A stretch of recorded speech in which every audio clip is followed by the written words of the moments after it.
Hey guys, welcome to my channel. I hope you're all doing well. I just saw Cats. Let's talk about it. So Cats is directed by Tom Hooper, who also directed Les Miserables, The King's Speech, and Danish Girl. I'm actually a really big fan of The King's Speech. It's one of my favorite Best Picture winners of the last, I think, decade or so. I really enjoyed it, surprisingly so, because I'm not the biggest royalist, as I keep saying on this channel, even though every other thing that I say seems to defy that statement. But I definitely enjoyed that film. It brought a lot out of me. It brought a lot of emotion out of me. I think it was a fantastic film. And so it baffles me that someone with such talent, a director with such talent, would aim to produce this. This film won Best Picture. The Danish Girl had several Academy Award nominations, as well as Les Mis. And Tom Hooper decided to use his capital, his hard earned capital, and respect and reputation on this, on Cats. What? We're going to dive into this film. I still don't quite understand what I saw, but I'm going to try and break it down with you guys. We're gonna go through this together because I don't want to be alone. So we're gonna start off with the good, to be fair. Just as I think that Tom Hooper is a talented director, I think there are so many incredibly talented people involved in this project. Inexplicably. We all saw the cast list for this film and either gasped or scratched our heads in confusion. Like Idris Elba, Jennifer Hudson, Dame Judi Dench, Ian McKellen. What do you mean? James Corden? Maybe. Taylor Swift? What's she doing here? Nothing made sense. Nothing made sense. But on top of that, on top of the cast, you have amazingly talented people all around. You have incredible dancers and incredible dance choreography. You have great singers. I mean, Jennifer Hudson's voice is. What's it doing here? There are so many unanswered questions. Were these people kidnapped?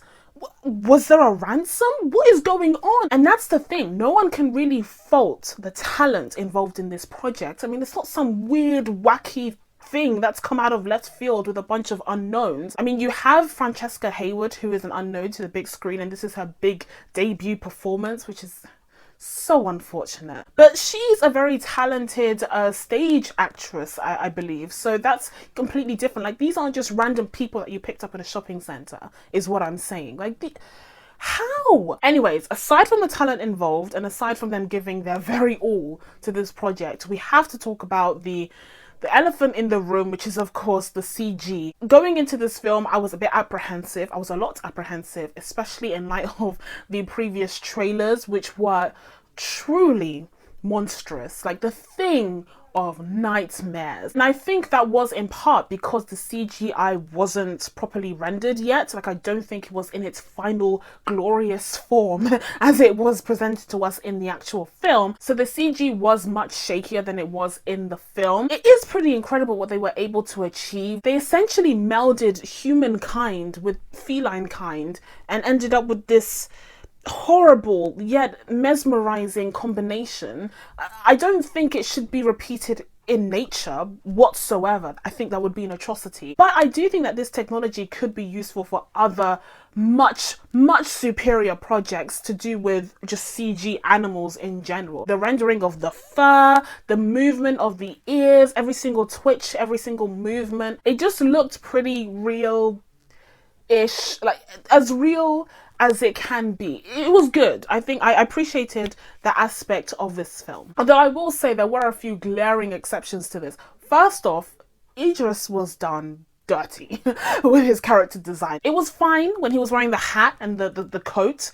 That was okay. But when he removed it for whatever reason, it just looked so off. Like his fur was just too shiny. It looked like he was wearing like a suit. It didn't look the same as the other cat characters. I just thought that was terrible. And secondly, I couldn't help but notice everyone's hands were just left normal. So you had this huge line of demarcation between the fur and the regular hand that was a bit bizarre to me. Like, they could have rendered a few pieces of fur around the hand area to mimic paws, especially because they went to the effort of giving them claws at times, but the hands would just be perfectly normal. That kind of spoiled the illusion for me. And a final positive point that I'd like to mention is, look, this film is weird, and it's truly a once in a lifetime thing to behold, but at least it's unique. A lot of people complain online about how every single film these days seems to be a prequel, a sequel, a remake,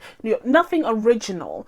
And whilst this is an adaptation of an existing play, a very successful play for whatever reason, cinematically speaking, this is still a very unique, once in a lifetime, hopefully, type of film. And I can appreciate that about this film, because everyone wants some fresh ideas to be injected into the cinema going experience. All right, so now that I've been more than generous with this film, it's time for us to get into some of the issues. So firstly, at this point in a review, usually I would have mentioned some sort of storyline or a plot, or, character development. These kinds of words are what I usually use for reviews. Unfortunately, they are entirely irrelevant to this film because there is no real plot. There is no real story. This whole film takes place in a single evening, and it is the evening of the Jellicle Ball. And even saying that word is making me cringe because I heard it so many times in this film.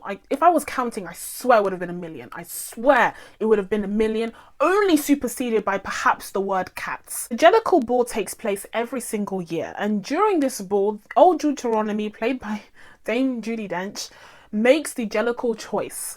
Basically, she chooses a cat to go to a place that's basically like heaven and transform themselves and become a new cat, give them a new life, if you will. And so it's a very competitive situation. All of the cats want to be the Jellicle choice, so they basically rehearse these performances for old Deuteronomy to make their case for why they should be the Jellicle choice of that year. And so the entire film is just cats introducing themselves, like, hi, I'm the Joker cat, I'm the magician cat, I'm the train cat. Like, that's it. That's it. Then you have McCavity the mystery cat, who's played by Idris Elba. He is trying to basically cheat by getting rid of the competition, and he has these magical powers where he's able to also appear and disappear, which is never really explained. I think magic is a real thing in this world, even though there's also a magician cat who does magic tricks.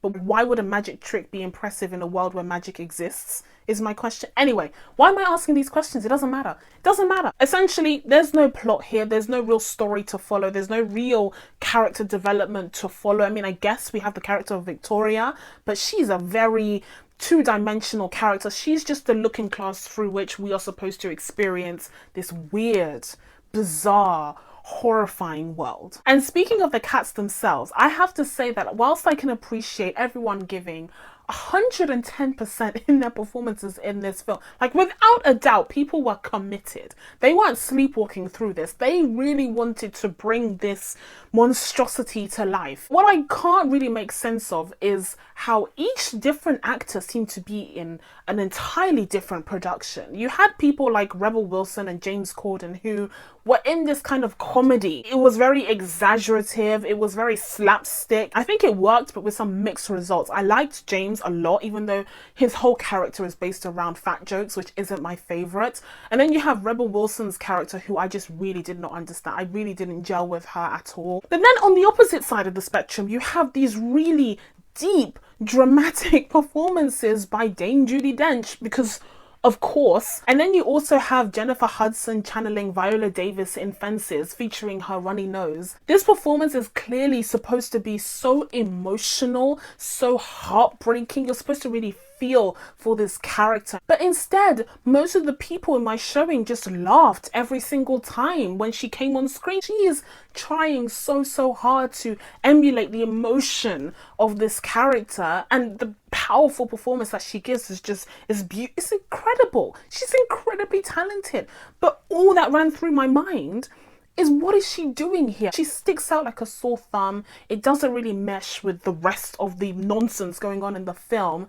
And as a result, the emotional impact is lessened. It's non-existent because a lot of people just found it to be funny, which is, I think, entirely unintentional. And finally, whilst I did give some props to the uniqueness and the imagination involved in this production, I will say that there were a few elements that were entirely lacking in imagination. So ultimately, Jennifer Hudson's cat character, I think her name is Grisabella or something, she ends up being the Jellicle choice, and she wanders off into the heavy, I don't know what their heaven is called. I'll put the name up here if I can be bothered. And I think that was a bit of a disappointing turn. I think it would have been far more interesting if they utilized this weird and wonderful world to be a whole subversion of, I don't know, like religious tropes or something, and that this heavy place is actually supposed to be, you know, heaven, but it's a false promise because in the end she ends up just dropping down into a pool of tar or something. I don't know, she just dies in the end. I thought that would have been so much more interesting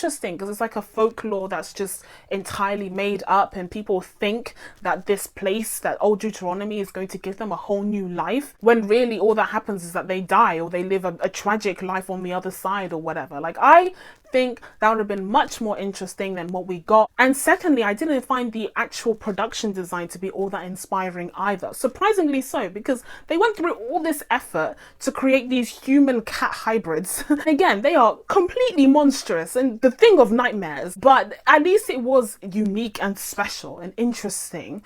But everything else surrounding them is so boring. There's only like 3 or 4 main sets where they're inside of some dreary old buildings, or they're in like the junkyard, or at least there's one sequence where they're in like the train tracks and they're in a train for a little bit during that like dancing sequence, which is at least somewhat interesting. But other than that, the production design itself was very disappointing considering how much effort was put in to the casting and the technology surrounding, you know, the fur, and the production itself just felt a bit underwhelming. And finally, speaking of the dance sequences themselves, I wasn't overly impressed by any of them. There isn't a single song right now, apart from memory obviously, that I can actually remember off the top of my head. I had a fun time with the 2 twin cats. I found their song to be the catchiest out of the rest of them, but still I can't remember it to save my life. And the music in this film definitely felt very theatre-y, which isn't my favorite. There's a lot of songs where the lyrics don't rhyme, which is very frustrating, or the rhyming scheme is very like theatre-esque as opposed to, you know, commercial music. I didn't love that aspect of the film itself, and that's just a shame because this is a musical ultimately, but none of the music really stuck with me. So let's just wrap this up now. I'm tired of talking about this film. I can't believe I paid money. Like, I spent energy and time on this film and on the review of this film. Whatever. With everything that I just said in mind, I'm going to give Cats a 3 out of 10. So that's it from me. Now that I told you guys what I thought of Cats, it's time for you guys to let me know what your thoughts are down in the comments below. Please be sure to subscribe to catch new videos coming up. Thank you guys so much for watching. I really appreciate it, and I will see you in the next one. Bye.